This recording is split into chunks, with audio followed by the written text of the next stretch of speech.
Bonjour et bienvenue dans la chaîne Mathématiques Sciences. Aujourd'hui je vais présenter et expliquer une nouvelle vidéo, qui est une vidéo donc en physique-chimie, dans laquelle aussi on va parler de choses que les garçons en général aiment beaucoup à partir de l'adolescence, et même ils aiment ça en général, et de choses à partir desquelles on peut éventuellement être quand on est en mouvement. On va parler de la vitesse. Oui, parce que quand tu es en mouvement, tu peux aussi avoir de la vitesse. Donc du coup, c'est ça qui est intéressant. Aujourd'hui, on va parler de la vitesse. Alors, on va pas parler de la vitesse dans le cadre de description mouvement, mais on va avoir un autre aspect aussi de la vitesse. Donc, c'est parti mon kiki. On va démarrer d'abord par le tout début de la vitesse. Alors la vitesse, en gros, il faut se dire, ça peut être utile pour des grands mouvements. Donc si la vitesse est accélérée, ralentie, tout ça. Mais la vitesse également, c'est une valeur. Et donc une valeur calculable, ok, qui est calculable à partir du rapport de la distance sur le temps, ok. Donc pour calculer une vitesse, il vous faut deux choses. Il vous faut une distance et un temps, ok. Donc en gros, le temps il vous sera donné et la distance également. Et à partir de ça, on peut déduire que la vitesse est égale à la distance divisée par le temps, ok. Voilà. Donc là, on va prendre un exemple sur le TGV. Oui, parce que vous savez très bien, j'aime beaucoup le TGV. Alors on va prendre le TGV, en gros qui représente la LGV. Donc on va prendre le cas de la LGV Paris-Bordeaux.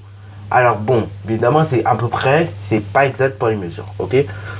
On va considérer qu'un TGV va parcourir 580 km en 2 heures. Donc calculons sa vitesse moyenne. Alors déjà, il faut un truc à savoir, c'est qu'une vitesse n'est pas toujours constante. Donc du coup, quand on va calculer une vitesse, ça sera une vitesse moyenne, tu auras deviné. Donc c'est pas exactement la vitesse que nous allons obtenir, ce sera pas exactement 300 km/h, tu imagines bien.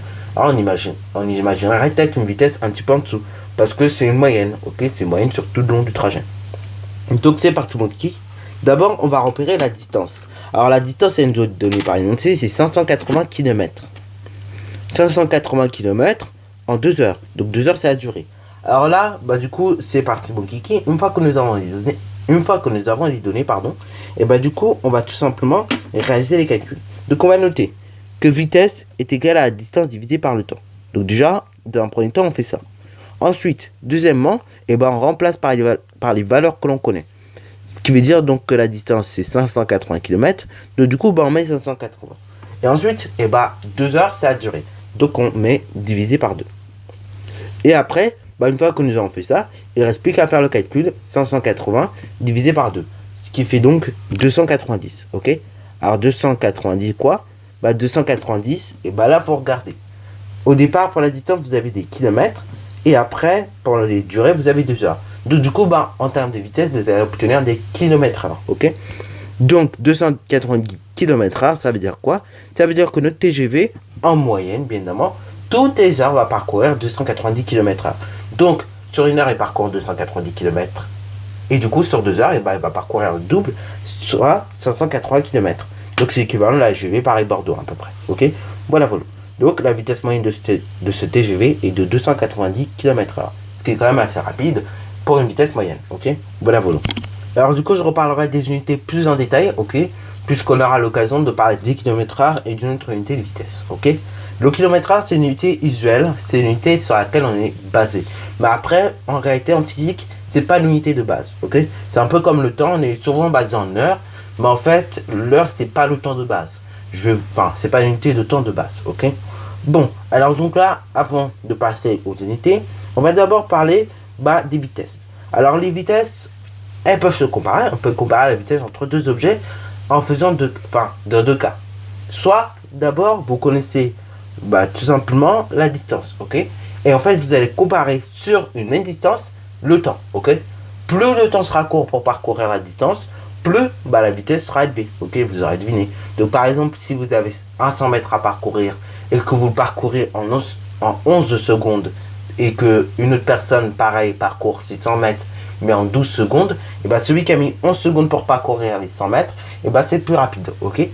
On peut également comparer des vitesses en prenant également en compte la distance que tu parcours sur un même temps. Par exemple, on nous donne 10 secondes, et 10 secondes, on prend deux personnes et on essaie de voir à peu près quelle distance ils parcourent.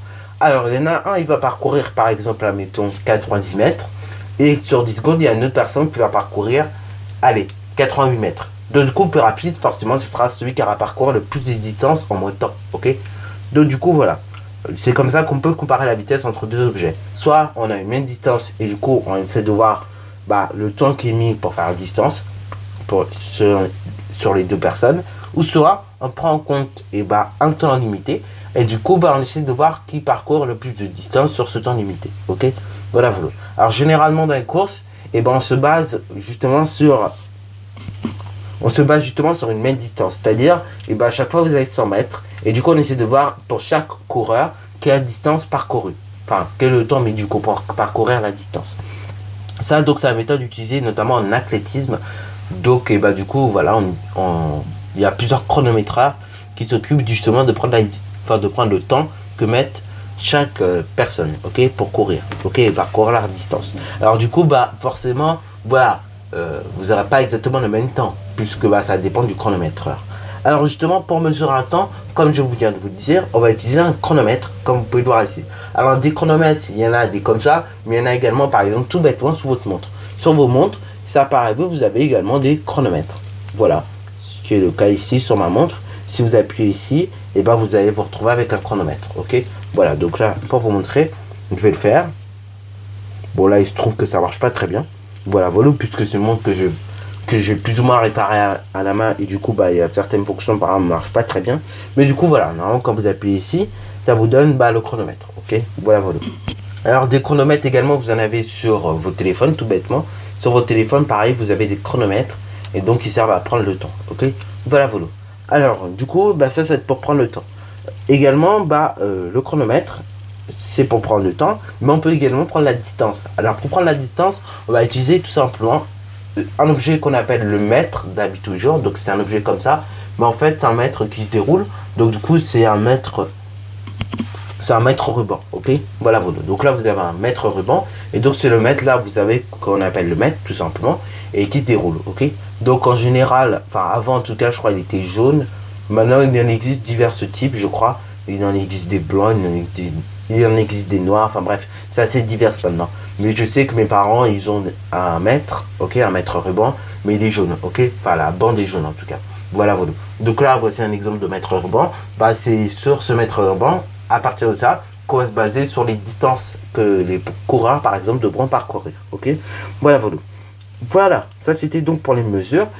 Vu qu'on parle de mesures en même temps, parlons d'unités. Alors au niveau des unités, vous avez trois grandeurs que nous avons étudiées ici. On a étudié la distance, le temps et la vitesse. Donc je vais vous faire un petit rappel là-dessus, tout bêtement, sur les unités. Donc au niveau des unités, vous avez pour la distance l'unité usuelle qui est tout simplement le kilomètre. Ça c'est une unité qu'on va utiliser tout le temps dans la vie de tous les jours, mais en réalité, l'unité de base, donc qui correspond à l'unité légale en physique, c'est le mètre, ok. Donc ça c'est l'unité principale, le mètre.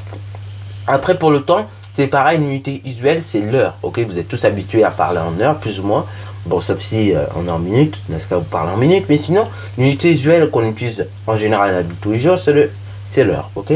Bon, en physique, nous, notre unité usuelle, notre unité de base, donc l'unité légale, sera la seconde, ok. Donc du coup, vous aurez deviné, la vitesse, c'est un mélange des deux, c'est un mélange entre la distance et le temps. Voilà, donc la distance, c'est avant, elle s'écrit avant le trait, et après, vous avez le trait, et après le trait, vous écrivez, l'heure, ok. Donc vous écrivez votre temps. Alors si c'est en secondes, vous mettez des secondes. Si c'est en minutes, vous mettez des minutes, ainsi de suite, ainsi de suite. Ça existe, par exemple, de mettre des unités comme le kilomètre par seconde, ça existe. Ou bien comme le kilomètre minute, ça existe. Ça existe parce qu'en fait, tout simplement, ce sont des grandeurs dites quotients. Et du coup, vu que c'est le quotient de deux nombres, voilà, on peut avoir plein de types de quotients, ok. Alors du coup, au niveau de la vitesse que l'on note petit v ce coup-ci, on va avoir deux unités. On va avoir l'unité de base, donc qui est l'unité légale en physique, qui est le mètre par seconde. Oui, pourquoi un mètre par seconde? Parce que l'unité légale de la longueur, c'est tout simplement le mètre, et l'unité légale du temps, c'est tout simplement la seconde, ok. Et après, vous allez avoir l'unité qu'on va utiliser donc tout le temps de la vie, donc l'unité usuelle pour la vitesse qui sera le kilomètre/heure, ok. D'ailleurs, vous allez me dire, ça veut dire quoi tout ça? Le kilomètre/heure, c'est tout bête, ça veut dire tout simplement, ça veut tout simplement dire le nombre de kilomètres parcourus en une heure. Tandis que le mètre par seconde, c'est le nombre de mètres parcourus en une seule seconde, ok. Donc par exemple, quand vous dites 30 km/h, ça veut dire quoi? Ça veut dire que toutes les heures, et ben, vous parcourez 30 km, ok? Alors, quand on dit par exemple un vélo, bah, il parcourt 20 enfin, il roule à 20 km/h, ça veut dire que toutes les heures, il fait 20 km. Du coup, si on vous demande par exemple de calculer la distance que va parcourir ce vélo en 5 minutes, et ben, donc si on vous demande de calculer la distance par exemple que va parcourir ce vélo en 5 minutes, et ben, il va falloir faire 30 divisé par 12, ok? Voilà, voilà. Puisque bah, dans 60 minutes, vous allez avoir 12 fois 5, ok? Voilà, voilà. Et donc du coup, quand vous vous amusez à faire le calcul, la distance parcourue et bah, pour 5 minutes, et ben vous apercevez que ça fait, normalement, ça fait 2,5 km, ok? Voilà, voilà. Donc ça, c'était juste pour vous donner une idée. Mais également, ça, on va l'utiliser, enfin, on peut l'utiliser comme ça à la vitesse, mais on peut aussi l'utiliser d'une autre manière. Par exemple, et bah, un vélo roule à 20 km/h, et du coup, on vous demande, et bah, par exemple, quel est le temps que va mettre ce vélo pour parcourir 100 km. Dans ce cas-là, eh ben, il va mettre 15 minutes, ok? Puisque vous voyez que 5 et 20, c'est... Bah, 5 par rapport à 20, c'est le quart. Donc du coup, bah, le quart de 60, eh ben, c'est 15. Donc du coup, bah, le vélo, il va mettre tout simplement 15 minutes pour faire ses 5 km, ok? Bon, évidemment, vous vous apercevez quand même qu'un vélo, c'est assez rapide. D'où l'intérêt d'en avoir un. Enfin, perso, j'aime beaucoup le vélo, alors c'est pour ça que j'aimerais bien en avoir un. Mais bon, malheureusement, on n'a pas tous les moyens d'avoir un vélo. Voilà. Y compris moi j'ai pas forcément les moyens d'avoir un vélo. Peut-être plus grand, oui, enfin, j'ai un petit vélo, mais pour l'instant j'ai pas, j'ai pas forcément les moyens. Voilà. Bon, alors maintenant on va parler des ordres de grandeur de vitesse. Alors bon, j'ai noté quand même les unités ici, mais je vais vous afficher un beau petit tableau plus propre que ce que j'ai noté, parce que vous avez peut-être pas lire mon écriture. Bref, voici le tableau. Donc, ça vous donne tous les ordres de grandeur de vitesse. Donc, bien évidemment, ce sont des ordres de grandeur. Ce n'est pas exact. Et il y a quand même des petites différences. Bah, c'est approximatif, ça que je veux dire par là. Donc, du coup, bah, un escargot, sa vitesse, ça va être du type 0,047 km/h. Ok? C'est-à-dire, toutes les heures, bah, il va parcourir 0,047 km. Ce qui n'y est pas énorme du tout. Ce qui correspond d'ailleurs, et bah, si vous faites la conversion, à 47 mètres. C'est vraiment pas énorme, hein. 47 mètres, je vous assure, c'est vraiment pas énorme, ok? Enfin, bon, c'est pas énorme, si, c'est quand même beaucoup plus. C'est au moins 47 fois votre taille, mais bon, voilà, voilà, c'est quand même pas ouf, hein, pour une heure quand même. Bon, après, donc, vous allez avoir l'escargot, donc 0,47 km/h. Mais après, vous allez avoir le vélo, comme je le disais, c'est environ 15 km/h, la vitesse moyenne d'un vélo. Alors bon, ça c'est environ, mais il y en a aussi 10 et 20 km/h. Donc là, ça dépend du vélo et de comment vous pédalez aussi, hein, puisque ce n'est qu'une moyenne. Alors après, vous avez également la voiture. Donc la voiture, c'est à peu près 50 km/h. Enfin, en ville, bien évidemment, sur une autoroute, c'est plutôt du style 100 km/h, ok? Après, vous avez le TGV, donc qui signifie d'ailleurs train à grande vitesse. Alors aujourd'hui, on n'appelle plus de TGV, on appelle ça maintenant Enfin, normalement, on devrait appeler ça les Inuits. Bon, je comprends pas, ça n'a pas de sens en plus. Bref, c'est les slogans magnifiques de la SNCF. Écoutez, donc TGV, c'est 300 km/h la vitesse. Un avion, quand vous le regardez dans le ciel, c'est 900 km/h. Alors, 900 km/h, vous allez me dire, c'est pas ouf aujourd'hui. Oui, c'est vrai, c'est pas ouf. Parce qu'avant, on avait des avions du style Concorde, par exemple, qui volaient beaucoup plus haut et beaucoup plus rapidement. Alors, le Concorde, ça ressemble à ça. Et du coup, le Concorde, lui, il pouvait aller jusqu'à 1200 km/h. Ce qui veut dire que, par exemple, si tu quittais la France pour aller vers New York, tout ça, et ben, tu faisais en 4 heures. Aujourd'hui, maintenant, tu mets 7 à 8 heures pour aller jusqu'à New York. Parce que les avions, tu sais, sur les lignes, enfin, les avions de ligne, ils vont tout doucement. Alors, parce qu'ils vont qu'à 900 km/h. Alors bon, voilà, ça allait jusqu'à 1200 km/h avec les voyageurs, mais après, ça pouvait aller beaucoup plus haut, du style 2100, dans les 2000 en tout cas. Ça allait entre 2100 et 2400 km/h maximum, ok? Mais tu vois bien, cet avion, et ben, quand il décollait, en fait, le problème qu'il y avait, c'est qu'il faisait du bruit. Et quand tu passais, bah, tu sentais quand même qu'il passait, parce que ça faisait beaucoup de bruit. Alors, les avions, quand ils passent, et ben, on les entend quasiment pas. On peut juste les observer, mais on les entend pas, ok? Voilà, c'est ça la différence qu'il y a entre ça et le Concorde, ok? Le Concorde, on l'entendait beaucoup trop quand il passait.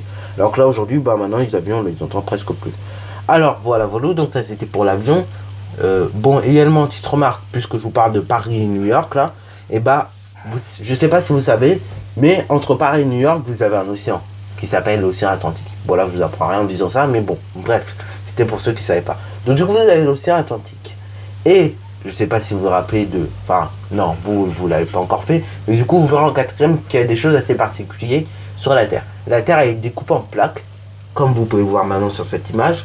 Et donc, la Terre, au niveau donc, de l'océan Atlantique, donc entre Paris et New York, il y a une plaque. Enfin, il y a une limite de plaque, donc une frontière, ok. Et sur cette frontière, il s'y passe des choses intéressantes. Alors, sur cette frontière, il y a ce qu'on appelle une dorsale océanique. Donc, en gros, c'est une région... Enfin, c'est un lieu où il y a plein de volcans effusifs qui sont sous-marins. Donc un volcan effusif, en gros, c'est les volcans à lave rouge, hein, comme vous pouvez voir ici. Et donc, maintenant, je vous raffine du coup ma carte avec tout simplement les plaques tectoniques, parce qu'on les appelle comme ça. Donc en gros, sur cette zone-là, et plus précisément à la frontière en fait, et vous avez ce qu'on appelle une dorsale océanique. Donc une dorsale océanique, en gros, c'est une zone avec plein de volcans effusifs. Et donc, ils sont sous la mer, et pas au-dessus de la mer, donc sous la mer. Et donc, qu'est-ce qui se passe dans cette zone concrètement? Il se passe en fait que les plaques, donc les plaques qui étaient à la limite, comment dire, ils reculent à chaque fois, ils s'écartent, ok. Et parce qu'avec les volcans et tout qui sont en éruption, et du coup, voilà, ça fait, avec le bajat, écarter les plaques, ok. Et du coup, ces plaques entre l'Amérique et l'Europe, s'écartent. Et du coup, tous les ans, je ne sais pas si vous en entendez parler, mais en fait, la distance entre Paris et l'Amérique, s'écarte de 4 cm tous les ans. Ok. Vous allez me dire, c'est pas énorme, mais sur du long terme, ça peut quand même faire beaucoup. Ok. Sur 100 ans, ça peut faire par exemple, ça peut faire 400 cm. Et sur 1000 ans, qui correspond donc à un millénaire, ça peut faire 4 km. Et 4 km, c'est quand même énorme. Ok. Donc, du coup, c'est pour ça que, bon, je dirais pas, c'est pour ça que les billets sont plus chers. Non. Il y a aussi le côté business, mais voilà. Donc, du coup, il faut savoir, il y a des distances, les cartes au fur et à mesure. Ok.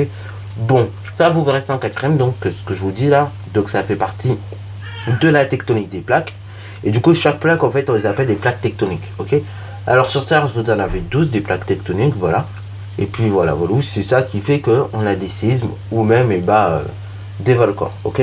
Oui, parce qu'à chaque fois, vous avez, enfin, dites-vous, à chaque fois qu'il y a un volcan, en fait, c'est une zone où il y a du séisme, ok. Donc, à chaque zone où il y a du volcan, il y a du séisme, pas loin, ok.